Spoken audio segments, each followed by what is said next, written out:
BYD அப்படின்னு சொன்னா நம்மளுக்கு உடனே ஞாபகம் வருது எலக்ட்ரிக் கார் தாங்க. இந்த BYD கம்பெனியோட இந்த எலக்ட்ரிக் கார் தான் உலகின் தலைச்சிறந்த ஒரு நிறுவனமாக பார்க்கப்படுதுங்க. ஆனால் இந்த நிறுவனம் கடந்து வந்த பாதை வந்து ஒரு சாதாரண ஒரு விஷயம் இல்லைங்க. மிகவும் ஒரு கடினமான ஒரு பாதையை தான் கடந்து வந்திருக்கிறாங்க. 1999ஆம் ஆண்டு அமெரிக்காவில் இருக்கிற இந்த மோட்டோரோலா கம்பெனி இந்த மீட்டிங் ஹால் வெளியே ஒரு பொண்ணு வந்து கை நிறைய பேட்டரிஸ் கையில் வச்சுக்கிட்டு வெயிட் பண்ணிட்டு இருக்கிறாங்க.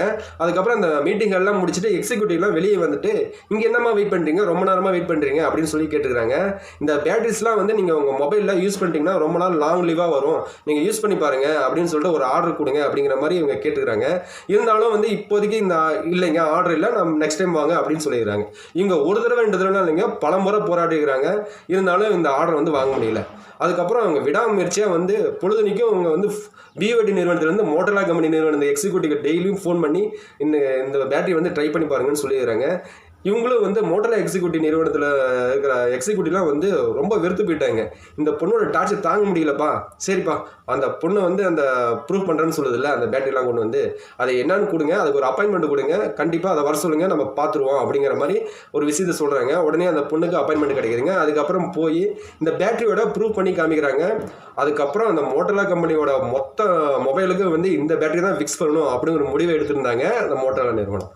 அப்படி இந்த பெண் யார் அப்படின்னு கேட்டோம்னா ஸ்டெல்லா லீ அப்படிங்கிறவர் தாங்க இந்த BYD கம்பெனியின் one of the sales head எக்ஸிக்யூட்டிவாக இருந்திருக்கிறாங்க அந்த காலகட்டத்தில் இந்த ஸ்டெல்லா லீ.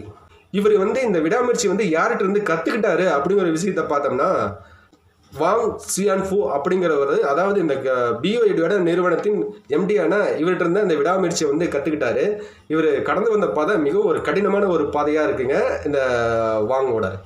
இவர் 1966ஆம் ஆண்டு இந்த வாங் வந்து இந்த சீனாவில் இருக்கிற மிகவும் ஒரு ஏழ்மையான ஒரு குடும்பத்தில் பிறந்தார்.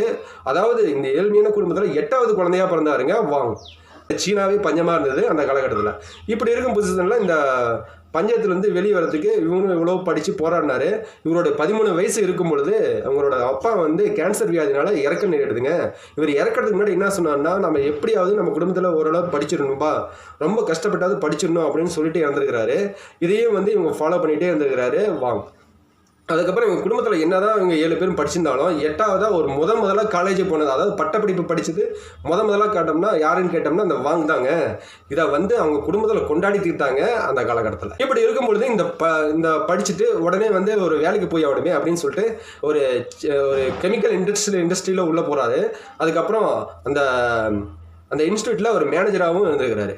அதுக்கப்புறம் தான் அவருக்கு ஒரு கல்யாணம் ஆகுது. கல்யாணம் ஆகி அவங்க ஒய்ஃபும் வந்து ஒரு ப்ரெக்னெண்ட்டாகவும் இருக்கிறாங்க.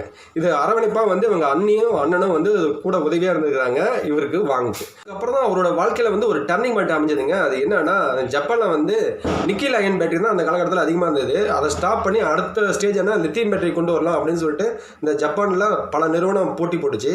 இருந்தாலும் வந்து இவர் வந்து இந்த பேட்டரி வந்து இதை ஒரு பிஸ்னஸாக யூஸ் பண்ண ஆரம்பித்தாருங்க. அது என்னன்னா, சரி இதுக்கு மேலே நிக்கில் அயன் பேட்டரி வந்து நாமளே தயாரித்தா என்ன, ஏன்னா நிக்கில் அயன் பேட்டரி தான் அடுத்த ஸ்டேஜ் போகிறாங்க, லித்தியம் பேட்டரிக்கு போகிறாங்க. அப்படிங்கும்போது இந்த பேட்டரி நம்ம உற்பத்தி பண்ணி, ஏன்னா காஸ்ட் ஆஃப் இதுலேயும் நம்ம கம்மியாக இருக்குது, இதை வச்சு நம்ம பிஸ்னஸ் பண்ணலாம் அப்படின்னு சொல்லிட்டு ஒரு முடிவுக்கு வராரு இந்த வாங். அதுக்கப்புறம் இதை வந்து வீட்டில் வந்து பேசியிருக்கிறாரு. அதாவது நினச்சி பாருங்கள், அவங்க ஒய்ஃப் வந்து ப்ரெக்னெண்ட்டாக இருக்கிறாங்க. எப்படியாப்பட்ட ஒரு சூழ்நிலைன்னு பாருங்கள். அந்த கம்பெனியில் வந்து ஒரு கை நிறைய சம்பளம் வாங்குறாரு. அதை விட்டுட்டு இந்த பேட்டரியை வந்து நம்ம ஒரு ஆரம்பிக்கிறத ஒரு கம்பெனியாக நம்ம உருவாக்கணும் அப்படின்னு சொல்கிறதுக்காக இவங்க குடும்பத்தில் போய் பேசிக்கிறாங்க. இவங்க அண்ணன் அண்ணி இவங்க ஒய்ஃப்கிட்ட பேசிக்கிறாங்க. அவங்களும் வந்து நீ நில்லு, நாங்கள் இருக்கிறோம் அவன் பின்னாடி அப்படின்னு சொல்லிட்டு உடனே வந்து இந்த BYD இந்த பேட்டரியை வந்து உருவாக்குறதுக்கான ஒரு விஷயமா அமைஞ்சாங்க, ஒரு வித்தாக அமைஞ்சாங்க இவங்க குடும்பத்தில். அதுக்கப்புறம் இவங்க ஃப்ரெண்ட்ஸ் தன்னோட 29 வயசில் இவங்க ஃப்ரெண்ட்ஸ் ஒரு 6 பேர் சேர்ந்து ஒரு பேட்டரி கம்பெனி வந்து ஓப்பன் பண்ணுறாங்க. அந்த கம்பெனியோட பேர் பார்த்தோம்னா யாடி பேட்டரி கம்பெனி அப்படின்னு சொல்லிட்டு ஒரு கம்பெனி ஓப்பன் பண்ணுறாங்க. இந்த யாடிங்கிற பேர் என்னப்பா அப்படின்னு பார்த்தோம்னா அந்த சீனாவில் இருக்கிற ஒரு ஸ்ட்ரீட்டோட பேர் தாங்க அந்த யாடி அப்படிங்கிற ஒரு பேர். இதை தான் ஒரு மையமாக வச்சு ஒரு கம்பெனி முதல்ல உருவாக்கி இருந்தார். அதுக்கப்புறம் அவங்க வந்து இந்த பேட்டரி வந்து கொஞ்சம் கொஞ்சமாக டெவலப் பண்ணி ஒரு மார்க்கெட்டிங் பண்ணி கொஞ்சம் கொஞ்சமாக அது விற்பனை பண்ண ஆரம்பித்தாங்க. அதில் நல்ல லாபமும் கிடைச்சிது. அதுக்கப்புறம் அடுத்த ஸ்டேஜ், ஏன்னா நம்ம அதே இடத்துல நிற்க முடியாதுல்ல, அடுத்த ஸ்டேஜுக்கு நம்ம போய் ஆகணும்ல. அதுக்காக அவங்க என்ன பண்ணாங்க, அடுத்து வந்து ஒரு உருவாக்கணும் அப்படின்னா, ஒரு தயாரிக்கணும் அப்படின்னா நிறைய ரோபோட்ஸ் தேவைப்படுது. அப்படிப்பட்ட ரோபோட்ஸ் வாங்கினா பல கோடிக்கணக்கான செலவுலாம் ஆகும் அப்படின்னு சொல்லிட்டு சொல்கிறாங்க. இவரும் வந்து ஒரு கம்பெனி ஆரம்பிச்சிருந்து பணம் இல்லாதனால தடுமாறிட்டு இருந்த காலகட்டம். அதுக்கப்புறம் அவங்க சொந்தத்திலேயே ஒரு தூரத்து கசின் வந்து நான் ஹெல்ப் பண்ணுறேன், அதாவது பேங்க்லாம் போய் லோன் கேட்டிருந்தாரு, எந்த பேங்க்கும் லோனும் கொடுக்கல. அதுக்கப்புறம் அவங்க சொந்தத்தில் இருக்கிற அந்த கசின் ஒருத்தர் தான் வந்து 2.5 மில்லியன் யுவான் அப்படிங்கிற ஒரு பணத்தை வந்து கொடுத்து இவங்களை வந்து இந்த கம்பெனியில் உட்கார வச்சிருந்தாரு இவங்க ஒரு சொந்தக்காரர். அதுக்கப்புறம் தான் கொஞ்சம் கொஞ்சமாக படிப்படியாக முன்னேறி பல பேட்டரியை தயாரித்து இந்த பேட்டரி வந்து BYD பேட்டரி ஒரு ஒரு நல்ல ஒரு பேட்டரி, ரொம்ப நாள் தாங்கக்கூடிய ஒரு பேட்டரியாக ஒரு உருவாக்குனாங்க இந்த ஒரு விஷயம். இதுக்கப்புறம் இவர் பல ஒரு வித்தியாசமான ஒரு ஐடியாலாம் வருதுங்க. நம்ம அடுத்து வந்து ஒரு காரை கண்டுபிடிச்சா என்ன, ஒரு காரை வந்து நம்ம ஒரு கார் கம்பெனியாக உருவாக்கினா என்ன அப்படின்னு சொல்லிட்டு போயிட்டாரு. உடனே எங்கள் கூட வேலை செஞ்சவங்கலாம் சிரிக்க ஆரம்பிச்சிட்டாங்க. என்னடா அது, இப்போ தான் அந்த மனுஷன் வந்து ஓரளவு பிக்கப் ஆகி வந்துட்டு இருக்கிறாரு, BYD அப்படி ஒரு பேட்டரினாவே ஒரு நேம் வந்துருச்சு, இவர் எடுத்து அதுக்கடுத்து வந்து இந்த கார் கம்பெனியை இந்த மாதிரி போகிறாரு, இந்த கரெக்டாக இருக்குமா அப்படின்னு சொல்லிட்டு யாருமே இதை ஒத்துக்கலைங்க. அதை வேணான்னு சொல்லிட்டு வேணாம் அதை விட்டுருங்க அப்படின்னு சொல்லி பார்த்துக்கிறாங்க. இருந்தாலும் இவர் இல்லைங்க, இவர் விடாமரிச்சு என்ன பண்ணிட்டாரு, ஒரு கார் கம்பெனியை நம்ம வாங்கி ஆகணும்னு சொல்லிட்டு கிங்சன் அப்படின்னு சொல்லிட்டு ஒரு கார் கம்பெனி வந்து அப்போ வந்து ஒரு லோ இது ஒரு ஃபெயிலியரான ஒரு இதெல்லாம் போயிட்டு இருந்திருக்குங்க. ரொம்பவும் அந்த ஷேர் மார்க்கெட்டில் அடி வாங்கின ஒரு கம்பெனியாக இருந்திருக்கு. அப்படி இருக்கிற பொசிஷனில் அந்த கம்பெனியை வாங்கணும்னு சொல்லிட்டு ஒரு பிடிவாதமாக வாங்கியிருக்கிறாரு. சுமார் 250 மில்லியன் யுவான் கணக்கில் அந்த பணத்தை வந்து முதலீடு பண்ணி இந்த கிங்ஸ்டன் இந்த நிறுவனத்தை வந்து விலைக்கு வாங்குறாரு. அதுக்கப்புறம் அதில் ஃபெயிலியரான மாடலான அந்த ஃப்ளையர் அந்த காரையும் அந்த F3 இந்த கார் தாங்க அந்த கம்பெனியில் இருந்திருக்கு. இதை வந்து நம்ம சக்ஸஸ்ஃபுல்லாக கொண்டு வந்ததுக்காக இந்த காரை வந்து கொண்டு போய் இது மார்க்கெட்டில் குளோபல் மார்க்கெட்டில் கொண்டு போய் நிறுத்துறாரு. அங்கேயும் பல பேர் வந்து பல கிண்டலும் அடிக்கிறாங்க. என்னப்பா டொயோட்டா கம்பெனியை பார்த்து நீங்கள் காப்பி அடிச்சிருக்கிறீங்க, இதெல்லாம் ஒரு காப்பி அடித்து இந்த ஒரு காரை வந்து உருவாக்கலாம் ஒரு இதா அப்படின்னு சொல்லிட்டு ஒரு ஏளனமாகவும் பேச ஆரம்பிச்சிருக்காங்க. அதுக்கப்புறம் அந்த ஐரோப்பிலேருந்து இந்த வெளியே வந்தார் இந்த வாங். அதுக்கப்புறம் சீனாவிலே வந்து நம்மளுக்குன்னு ஒரு தனியான ஒரு ட்ரெட்மார்க்காக ஒரு காரை வந்து நம்ம உற்பத்தி பண்ணணும், ரெடி பண்ணணும் அப்படிங்கிறதுக்காக உருவானது தான் இந்த BYD இந்த எலக்ட்ரிக் கார் தாங்க. இந்த BYD எலக்ட்ரிக் கார் வந்து பல கார்களுக்கு ஒரு உதாரணமாக இருந்த காலகட்டம் அது. இப்படி தொடர்ந்து ஒரு சக்ஸஸ்ஃபுல்லாக போயிட்டு இருந்த இந்த BYD கம்பெனி வந்து திடீர்னு கொரோனா காலகட்டம் உள்ளே நுழைஞ்சதுங்க. உடனே அடிமேல அடி, அதாவது அந்த காலகட்டத்தில் இந்த எலக்ட்ரிக் கார்லாம் வெடிக்க ஆரம்பிச்சது. இந்த வெடிச்சதுனால இந்த எலக்ட்ரிக் கார்லாம் வந்து ஃபெயிலியர் மாடல் அப்படிங்கிற ஒரு விஷயத்தை அறிவிச்சிருந்தாங்க.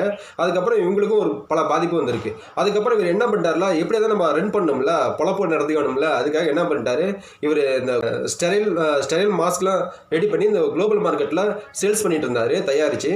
அதுக்கப்புறம் இந்த நம்ம அடுத்த சுச்சுவேஷன் வரும்போது நம்ம கார் கம்பெனி பற்றி யோசிக்கலாம் அப்படின்னு சொல்லிட்டு அதுக்கு நடுவில் இந்த ஒரு பிஸ்னஸும் பண்ணிட்டு இருக்கிறாங்க. அதுவும் கொஞ்சம் சக்ஸஸ்ஃபுல்லாக போணுச்சு. அதுக்கப்புறம் மார்க்கெட் வந்து ஓப்பன் ஆக ஆரம்பிச்சது. அதுக்கப்புறம் தான் இந்த BYD இந்த எலக்ட்ரிக் கார் வந்து மறுபடியும் வந்து BYD எலக்ட்ரிக் கார் வந்து மறுபடியும் நாங்கள் மேனுஃபேக்சர் பண்ணுவோம் அப்படின்னு சொல்லிட்டு ஒரு அறிவிப்பை வெளியிடுறாரு யாங். இதில் என்ன ஒரு ஸ்பெஷலிஸ்ட் அப்படின்னா, இந்த பேட்டரியை வந்து மற்ற பேட்டரிலாம் வந்து ஆணியில் குத்தினோம்னா அது வெடிச்சு சிதறும். ஆனால் இவர் பேட்டரியை வந்து ஆணியில் குத்தும் போது அது வெடிக்காத அளவுக்கு பயங்கர ஒரு கேர்ஃபுல்லான ஒரு பேட்டரியாக பார்க்கப்படுது. அப்போ மக்கள் மத்தியில் வந்து ஒரு நம்பிக்கையும் இருக்குது. சரி இந்த பேட்டரி வெடிக்காதுன்னு சொல்லிட்டு அப்படின்னு சொல்லிட்டு இந்த நம்பி இந்த BYD எலக்ட்ரிக் காரை வாங்கின ஒரு காலகட்டம் தாங்க அது. இப்படி பல ஒரு சரிவிலிருந்து ஃபீலிங் பரவ மாதிரி அப்பப்போ எந்திரிச்சு பறக்க ஆரம்பித்தாங்க இந்த BYD கம்பெனி. அதுக்கப்புறம் கொஞ்சம் கொஞ்சமாக உயர்ந்து இப்போ BYD கம்பெனி ஒரு ஒன் ஆஃப் த இந்த உலகத்திலே வந்து எலக்ட்ரிக் காரில் ஒன் ஆஃப் த மோஸ்ட் ஒரு பாப்புலரான ஒரு காராக இருக்குங்க இந்த BYD கம்பெனி.